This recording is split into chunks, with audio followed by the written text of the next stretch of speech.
So Kenny, 1 week in the books, or the week in the four practices. How do you feel about those? Yeah, I mean, on Saturday was a really good work day. I mean, we hit one of our highest workloads. I think it was actually our highest workload ever in full pads. Usually you have higher workloads without full pads on, so our guys brought good energy. I thought today was just, defense early in practice, somewhat fake energy, right? Losing some reps. Offense at the end, that was the worst last 2 periods of offensive football I've seen in a long time. We couldn't snap the football with our 2s, 3s. I mean, we got to have another guy who can snap the football, and we have to be able to not jump off sides. I mean, we haven't had that problem here, knock on wood, since I've been here. Even when we sucked, we didn't have that problem. And we got to be able to clean that up because that was the sloppy. That's going to lose us a lot of football games.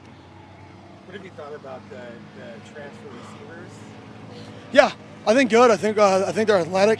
I think they're trying. I mean, they're day 5 in, and we are a mass install team. So we throw everything on the wall, and then you slowly, later in spring, we don't have nearly the install we have as opposed to the first 5 days. So I think here in weeks 3, 4, 5, you're going to see it kind of slow down for those guys a little bit. Because right now they're playing fast, but sometimes they're playing, all right, what step is this on? I think that's going to progress as fall camp or spring ball progresses. When it comes to the running back position, in an ideal world, do you want one featured guy, or would you rather have a committee of guys that you can kind of rely on? I mean, in an ideal world, whatever gives us the best chance to win. Sometimes that's ideal featured. Sometimes that's multiple people. I think there's pros and cons to both. So I don't really have an ideal situation there. Obviously, if you can get multiple guys involved and keep guys fresh, that's a strength. But what if the one guy's so good that he doesn't get tired? Well, then you're not trying to keep him fresh. You want to keep him the ball. So I think it's just, I don't know if I have an ideal situation. I think right now we have a bunch of guys battling, to play. And I think there's a bunch of guys who deserve to play in that room right now. So last year was the first year that you, in just for some college football, had the headphones and the helmet of the quarterback and the middle linebacker.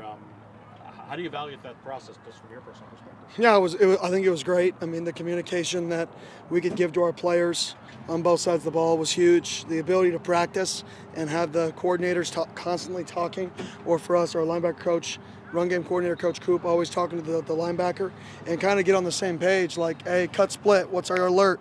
Right, for us, it's like, hey, boundary safeties alignment, what's our alert for an offense or the nickel, whatever that is in the play. It's just good for our guys to constantly hear that every single practice, because then in a game it's more natural for them. Are there any conclusions that you're trying to implement in the spring based on that experience? No, I thought we did a good job of it last year. I thought we used it to our advantage. I thought it was a strength. One of the hidden strengths was how we used it, how we practiced with it. So I think we're just trying to continue to build. And yeah, we may build upon it a little bit and rely on it a little more now that we're more comfortable with it. How do you think about Anthonie Cooper, the way he's progressed and grown after not playing last season? Yeah, I mean, you can see him back out there. I mean, back with it. I mean, this is his 7th year of college football. So, it's fun to see him out there and competing again. Coach, what do you think about playing on a maroon football field? Yeah, it's funny. My wife texted me this morning. She's like, no. Oh, April Fools. And she absolutely hates it. So, and I agree with her. That's atrocious, right? We don't need that field. Maybe a practice field. Maybe we'll get maroon practice fields. Do you play any April Fool's jokes, any flaggers at all? I don't. I think it's impossible, right? Everybody knows it's April Fool's. So how do you play a joke on the one day where everybody is playing jokes, right? I'd rather play the joke on a day that's random, and like on a random Wednesday, than on April Fool's Day. So yeah, I don't really do anything on April Fool's. That was our creative team. So. I know maybe last year. I mean the offense you weren't necessarily super pleased with today, but a year ago to now, what would you say is the biggest change in how this team's look? Yeah, well, I think we're bigger across the board. I think we're a bigger football team. Obviously, we have a quarterback who we know who the quarterback is, who takes control, right? So we have a natural leader at the quarterback position. So I think the biggest deal is, our quarterback's established, and then we have, an established wideout who's not going right now. But I think we have some key elements where we know we want to be and how we want the offense to look. Whereas last year it was complete, what are we going to be?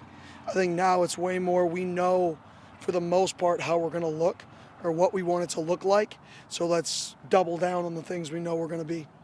How good is this tight end group between Kamari Anderson, AJ and New? You have an all-conference guy back.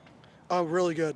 I mean, Coach Munz has done a phenomenal job with this room. Not only are they really good, freakish talents, they're really good kids, really intelligent, and they care.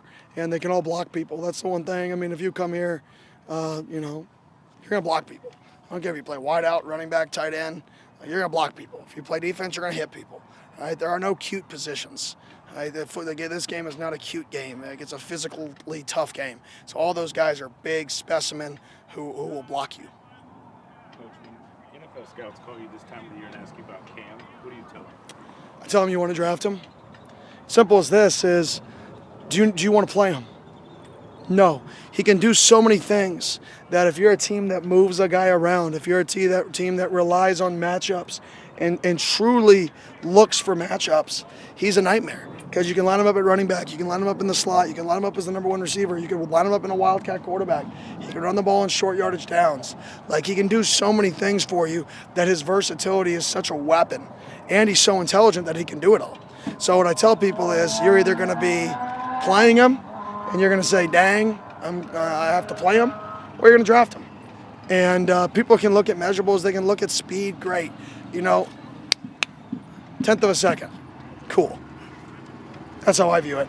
Football players, he's a football player. No, I just tell him, watch every single play. Dude plays with such a passion, such an aggressiveness, such great contact balance. His short area quickness is elite. His vertical jump shows his power he has, which is why he has the contact balance. When everything checks out, it's not like, oh, does he really have the contact balance? It's all the things that show his athleticism have checked out. And when he ran a time, that's what everybody thought he was going to run. So I think people should judge him off his tape. And if you judge him off his tape, you don't want to play him. Is the leadership council set already? No. We have a temporary council right now, basically based off of guys leaving and position groups that we need to add guys to. That'll get voted on after the spring by the team.